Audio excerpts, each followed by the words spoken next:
बिस्मिल्लाहिर्रहमानिर्रहीम।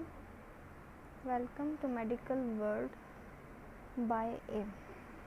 आज हम पढ़ेंगे basics of obs and first trimesters.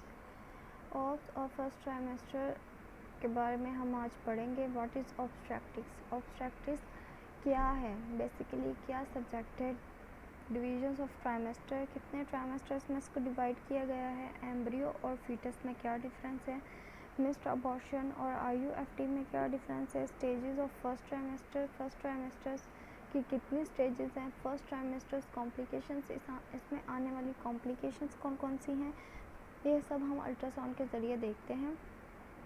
What is obstetrics? Obstetrics mainly क्या है? ऑब्स जो है वो ड्यूरिंग प्रेगनेंसी बेबी की नॉर्मलिटी और एबनॉर्मलिटी को चेक करना through the end of the term, मतलब बेबी बर्थ तक जो भी कॉम्प्लिकेशंस या नॉर्मलिटी बेबी की पोजीशंस जो भी देखते हैं उसे हम ऑब्स्ट्रैक्टिक्स कहते हैं। Difference between gynaecology and obstetrics. Obstetrics और गायनी में क्या फ़र्क है, ये हमेशा बहुत कंफ्यूजिंग करता है कि ऑब्स और गायनी में क्या फ़र्क है। ये बहुत मिलते जुलते सब्जेक्ट हैं, इन्हें हम ट्विन सब्जेक्ट भी कहते हैं। ये बेसिकली फीमेल रिप्रोडक्टिव सिस्टम को हम कहते हैं उससे रिलेटेड है, वाइल ऑब्स्ट्रैक्टिक्स डील्स विथ प्रेगनेंसी। जो ऑब्स है वो प्रेगनेंसी से रिलेटेड है, ड्यूरिंग प्रेगनेंसी नॉर्मलिटी एबनॉर्मलिटी, बच्चा ठीक है नहीं है, उसकी पोजीशन देखी जाती है, उसका जेंडर वगैरह जो भी है उसे हम चेक करते हैं। और जो गायनी है उसमें हम वुमन को ट्रीट करते हैं अगर वो प्रेग्नेंट नहीं हो रही, अगर वो कंसीव नहीं कर रही किसी भी प्रॉब्लम की वजह से, जैसे उसकी कोई ओवरीज ठीक नहीं है या वो मैच्योर नहीं हो रही, जिससे वुमन जो है वो प्रेग्नेंट नहीं हो रही, तो हम उसको ट्रीट करते हैं। डिविजन्स ऑफ ट्राइमेस्टर्स, इसको हम 3 ट्राइमेस्टर में डिवाइड करते हैं, फर्स्ट, सेकेंड एंड थर्ड। इन तीनों को इक्वल ट्राइमेस्टर्स में डिवाइड करते हैं। विच मेजर, इसमें बेबी की डेवलपमेंट चेक की जाती है कि बेबी ग्रो कर रहा है, बेबी ठीक है या बेबी एबनॉर्मलिटी तो नहीं है, अबॉर्शन के चांसेस तो नहीं है, इनमें ये चेक किया जाता है। जो फर्स्ट ट्राइमेस्टर्स है वो स्टार्ट कब होता है और कब एंड होता है, ये हम पढ़ते हैं। The first trimester is from week 1 to the end of week 12। First trimester जो है वो बेसिकली फर्स्ट वीक से लेके स्टार्ट होता है और 12 वीक पर एंड होता है। एंड द सेकेंड ट्राइमेस्टर जो है वो 13 वीक से स्टार्ट होता है एंड 26 वीक पर एंड होता है। एंड द थर्ड ट्राइमेस्टर जो है वो स्टार्ट होता है वीक 27 से लेके और to the end of the pregnancy के एंड तक थर्ड ट्राइमेस्टर होता है। What is the difference between embryo and foetus? Foetus और एम्ब्रियो में क्या फ़र्क है, काफ़ी लोगों को नहीं पता होता। फ्रॉम 6 वीक के बाद से लेके 10th वीक तक जो बेबी डेवलप हुआ होता है उसे हम एम्ब्रियो कहते हैं। And from 11th week to the term it is called foetus. और 11th वीक से जो बेबी की डेवलपमेंट होती है और प्रेगनेंसी के एंड तक उसे हम फीटस कहते हैं। ये 11th वीक से जो होता है वो फीटस होता है एंड जो 10th वीक तक होता है वो एम्ब्रियो होता है। Missed abortion and IUFT। Missed abortion and IUFT में क्या फ़र्क है? Missed abortion if the cardiac activity is missed before 10th week. अगर बच्चे की कार्डिक एक्टिविटी अपेयर नहीं हो रही कि बच्चा ठीक है या नहीं है, बेबी नॉर्मल है, तो उसकी कार्डिक एक्टिविटी 10th वीक पर अपेयर हो जाती है। अगर वो नहीं हो रही तो उसे हम मिस्ड अबॉर्शन कहते हैं। एंड IUFT ये भी एक अबॉर्शन ही है, लेकिन जो स्टार्टिंग अबॉर्शन है उसे हम कहते हैं मिस्ड अबॉर्शन। एंड IUFT की फुल फॉर्म क्या है? Intra uterine foetal demise. आप देख सकते हैं इंट्रायूट्राइन फीटल डिमाइस जो है वो डेथ को कहते हैं। इफ़ द कार्डिक एक्टिविटी, अगर बच्चे की कार्डिक एक्टिविटी मिस्ड है, 10th वीक तक उसकी कार्डिक एक्टिविटी अपेयर हो रही थी, लेकिन 10th वीक के बाद 11th वीक पर उसकी कार्डिक एक्टिविटी नहीं मिल रही, तो इसका मतलब है कि इंट्रायूट्राइन फीटल डिमाइस बच्चे जो है वो अबॉर्शन हो गया है और बेबी की डेथ हो गई है। First trimester and questions to be ask. First trimesters में क्या सवाल पूछे जाते हैं कि फर्स्ट डे से लेके मेंस्ट्रुअल के फर्स्ट डे से लेके पीरियड्स के 12th वीक तक पूछा जाता है। What measurements is the most accurate for ultrasound dating, ultrasound में कौन सी मेजरमेंट्स बिल्कुल ठीक हैं। In what order to foetal structure appears, बच्चे का स्ट्रक्चर कैसा अपीयर होता है। What are the 7 items to document in first trimester ultrasound, first trimester ultrasound में 7 आइटम्स डॉक्यूमेंट्स देखे जाते हैं। Indications, localisation of gestational sac, gestational sac appear होता है यूट्रस में, जो कि फर्स्ट स्ट्रक्चर होता है जिससे हम पता लगाया जा सकता है कि वुमन प्रेग्नेंट है। IUP or ectopic, intrauterine demise.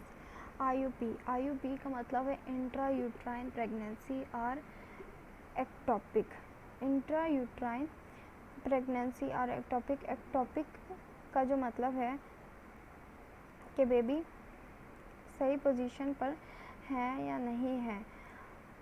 जो बेबी का जो एग होता है वो फ्लोपियन ट्यूब में अगर फर्टाइल हो जाए या इम्प्लांटेशन जो है फ्लोपियन ट्यूब या किसी और जगह पर हो जाए तो उसे हम एक्टोपिक कहते हैं। Identifications of IUD, intrauterine demise, जो कि चांसेस होते हैं अबॉर्शन के एंड एम्ब्रियोनिक, क्योंकि वहाँ बच्चा ग्रो नहीं कर सकता और ये बहुत पेनफुल होती है। And embryonic pregnancy and pregnancy at risk, इसमें प्रेगनेंसी जो होती है वो रिस्क में होती है। Estimation of gestational sac, gestational sac को मेजर किया जाता है कि उसकी साइज़ ठीक है या नहीं है।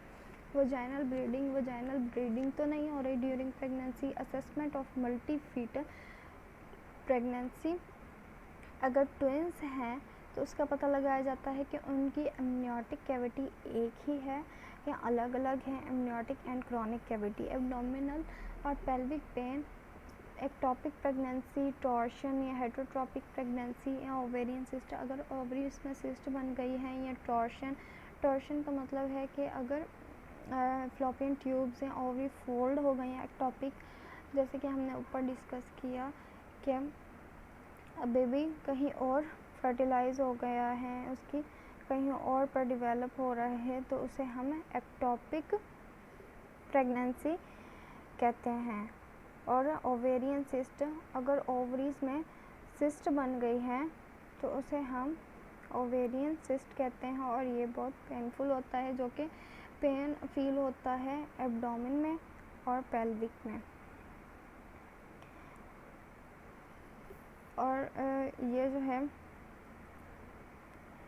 मिसप्लेस हो जाता है। हेटरोट्रोपिक प्रेगनेंसी जो होती है, formation of a bone where it is normally found as in muscles.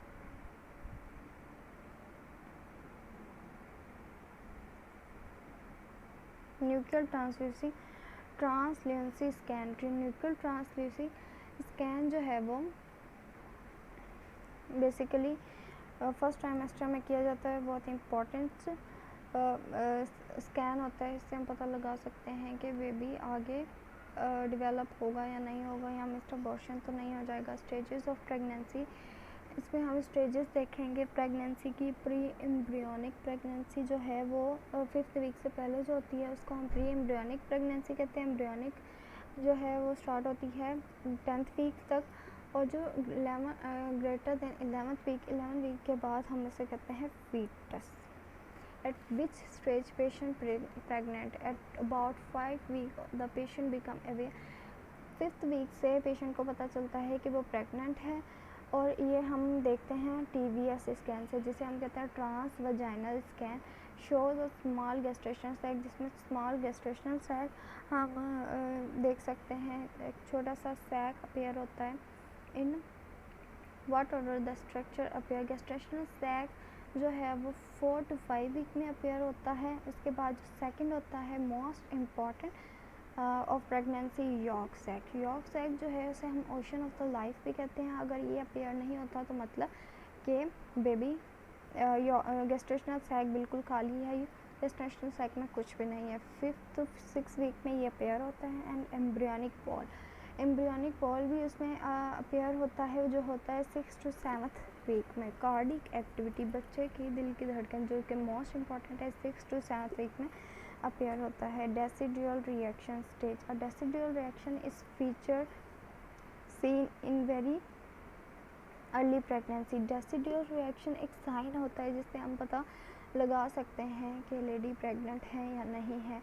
Basically endometrium जो है वो अगर थिक हो जाती है ड्यूरिंग मेंस्ट्रुअल भी थिक होती है, लेकिन अगर ये 14 mm से अबव थिक हो जाती है तो इसे हम इसका ये साइन होता है कि वुमन प्रेग्नेंट है। It consist of an increase in secretary function of the endometrium at the area of implantation.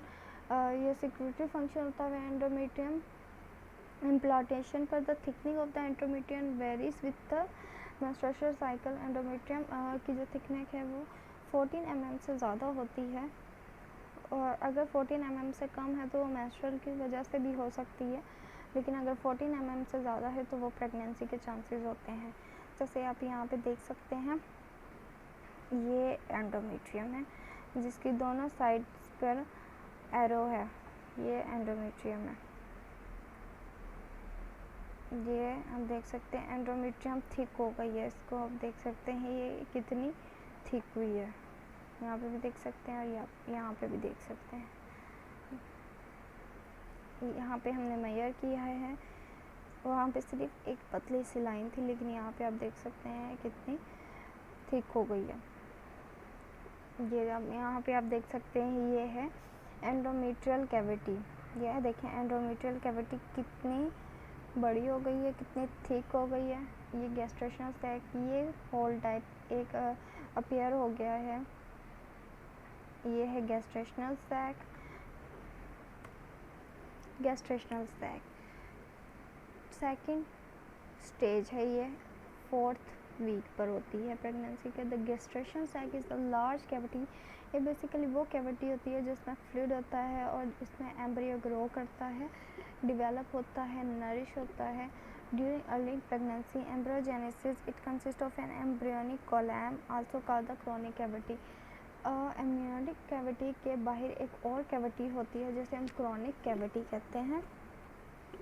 The gestational sac is the first sign of early pregnancy. Gestational sac basically एक first structure जिसे हम कह सकते हैं कि ये appear होता है on ultrasound and can be seen, जिसे हम अल्ट्रासाउंड में देख सकते हैं। एंडोवेजाइनल अल्ट्रासाउंड में at approximately 3rd week of gestation, तीसरे वीक पर देख सकते हैं। When the mean sac diameter MSD would approximately measure 2 to 3 mm in meter diameter, जिससे तब मेजर करते हैं मीन सैक डायमीटर को, तब उसकी होती है गेस्टेशनल सैक में 2 to 3 mm होती है डायमीटर में। यहाँ पे आप देख सकते हैं ये अर्ली यॉर्क सैक आपको नज़र आ रहा है। ये गेस्टेशनल सैक है, ये डेसिडुअल कैपिलरिस है।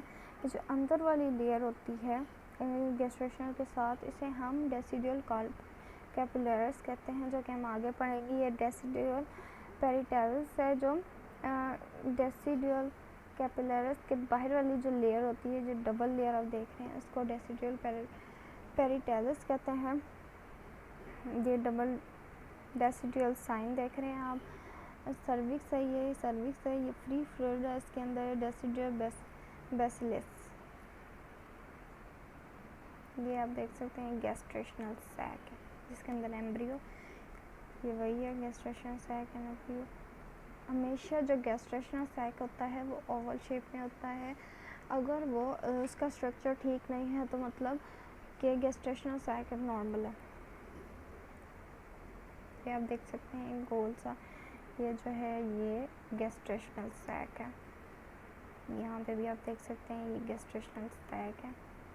यहाँ पे भी आप देख सकते हैं gestational sac, yolk sac starts third fifth week of pregnancy. Yolk sac जो है वो फिफ्थ वीक ऑफ प्रेगनेंसी पर अपीयर हो जाता है। The yolk sac is the first visualize structure जिसे हम देख सकते हैं या गेस्टेशनल सैक में। It lies it in the chronic cavity, ये क्रोनिक कैविटी में बनता है and is routinely seen from fifth week of gestation, और इसे हम फिफ्थ वीक ऑफ गेस्टेशन में देखते हैं। ये जो है ये एम्ब्रियो से अटैच होता है, जैसे प्लेसेंटा अम्बिलिकल कॉर्ड बेबी से अटैच होती है, ये स्टार्ट में प्रेगनेंसी के बेबी से अटैच होता है यॉर्क सैक, और जो इसे एक कॉर्ड अटैच होती है उसे हम कहते हैं white line duct.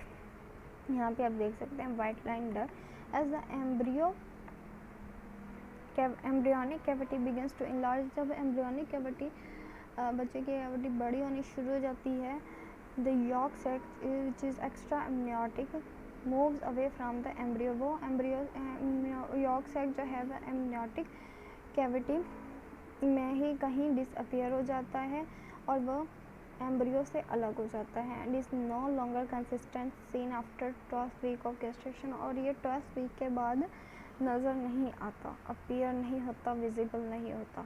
The yolk sac is a membranous sac, जो यॉर्क सैक है वो मेम्ब्रेनस सैक है अटैच टू एन एम्ब्रियो। ये एम्ब्रियो मेम्ब्रेनस सैक की तरह होता है, ये एम्ब्रियो से अटैच होता है जो कि एम्ब्रियो को नरिशमेंट देता है, उसे डेवलप करता है। It function as the developmental circulatory function. Starting में एम्ब्रियो को जो नरिशमेंट मिलती है वो यॉर्क सैक से ही मिलती है जब तक वो डेवलप नहीं होता। उसके बाद प्लेसेंटा से प्लेसेंटा अम्बिलिकल कॉर्ड से मिलती है। Before internal circulations begins, yolk sac जैसे हमने स्टार्ट में पढ़ा था is the ocean of life, ये जो है ये यही एम्ब्रियो की डेवलपमेंट में मेन रोल अदा करता है। The cyst with a good echogenic rim, ये एक सिस्ट टाइप ही इसका स्ट्रक्चर होता है। एकोजेनिक रिम, एकोजेनिक रिम मतलब कि इसका सर्कल जो है वो एकोजेनिक होता है। आगे दिखाते हैं। Yolk sac size first structure to be recognized in the gestational sac, जो कि हमने पढ़ा कि यॉर्क सैक जो है वो फर्स्ट स्ट्रक्चर होता है जो गेस्टेशनल सैक में नज़र आता है। Usually noted when MST is 10 to 15 mm, always by 20 mm। Usually तब जब हमने गेस्टेशनल सैक में एमएसटी मीन सैक डायमीटर को मेजर किया था तब 2 to 3 mm था, लेकिन यहाँ पर 10 to 15 mm हो जाएगा, always by 20 mm। Normal size जो है यॉर्क सैक की is in between 2 to 6 mm। जो नॉर्मल साइज़ होती है यॉर्क सैक की वो 2 to 6 mm तक होती है। अगर ये एब्सेंट है तब भी प्रेगनेंसी नहीं होगी। एंड लार्ज सैक, अगर यॉर्क सैक ज़्यादा बड़ा हो गया है 2 to 6 mm क्रॉस कर गया है तो इसका मतलब है कि एबनॉर्मलिटी है। By the end of 11 to 12 week it is usually no longer visible. 11 to 12 week में ये डिसअपियर हो जाता है, ये विजिबल नहीं होता। जैसे आप यहाँ देख सकते हैं ये यॉर्क सैक है, फीटल पोल, यूट्रस एंड ये सर्विक्स जो नीचे जा रही है, ये वजाइना है, ये रेक्टम है, ये यूरिनरी ब्लैडर है, ये सिग्मॉइड है, ये अम्नॉइन है, ये एम्ब्रियो, ये देख सकते हैं एम्ब्रियो, ये जिसके साथ डक्ट जो है ये इसके साथ कनेक्ट हो रही है, इसको हम कहते हैं वाइट लाइन डक्ट। ये देखें ये एकोजेनिक है, ये सर्कल की तरह, इसे हम कहते हैं एकोजेनिक रिम। ये यॉर्क सैक है एंड ये अम्बिलिकल कॉर्ड है, ये देख सकते हैं आप, इसको हम मेजर कर रहे हैं। ये देखिए आप, ये एकोजेनिक रिम जो है नज़र आ रही है यॉर्क सैक। ये देखें यॉर्क सैक,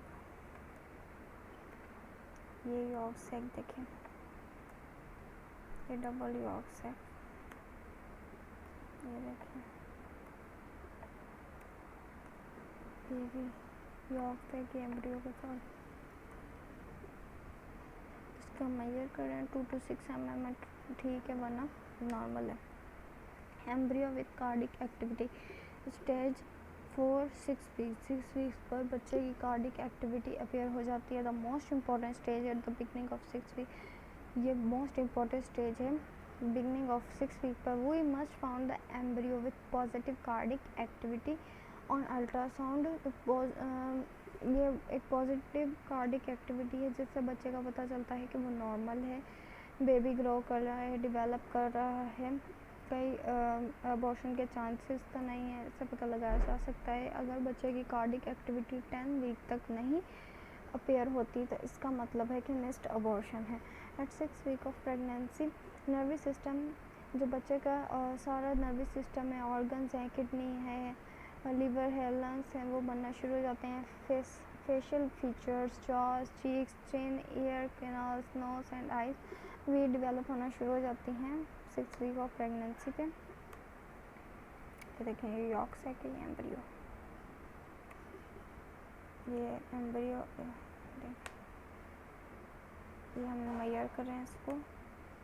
ये फर्स्ट में आप देख सकते हैं ये गेस्टेशनल सैक है। गेस्टेशनल सैक में एक इकोजेनिक रिम, आपको सिस्ट टाइप एक चीज़ नज़र आ रही है, इसको हम कहते हैं यॉर्क सैक। एंड ये यॉर्क सैक के साथ ये जो है एम्ब्रियो डेवलप हो रहा है। Thank you.